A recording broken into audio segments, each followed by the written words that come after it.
வணக்கம். முதல்ல புதுச்சேரி வாழ்கிற வழக்கறிஞர் சங்கத்துக்கு என்னுடைய பணிவான வணக்கத்தையும் அன்பையும் சொல்லி உங்களை பாராட்டி மகிழ்கிறேன்.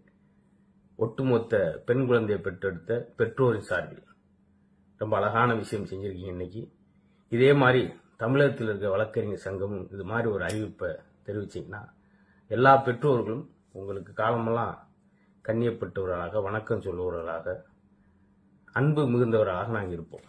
அது துபாயில் மாதிரி அவ்வளோ கடுமையான அந்த கொலை குற்றவாளிகளை, அந்த கற்பழிப்பு செய்தவர்களை நடு ரோட்டில் வச்சு கல்லை வச்சு எரிஞ்சு கொள்ற அளவுக்கு இல்லாட்டி கூட இந்த மாதிரி சின்ன சின்ன விஷயங்கள் நீங்கள் சொல்லும்போது, வழக்கறிஞர்கள் சொல்லும்போது எங்களுக்கு ஒரு சிறிய ஆறுதலாக இருக்கும்.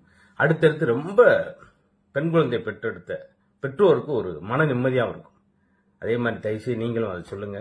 காலம்புறா வழக்கறிஞர் சங்கத்துக்கு இந்த தமிழர்களும் தமிழச்சிகளும் கடமைப்பட்டவர்களாக இருப்போம்.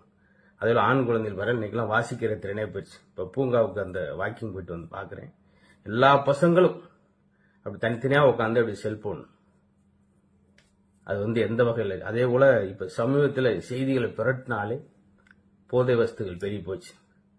போதையில் இருக்கிறவன் என்ன செய்ய வேண்டிய தெரியாது.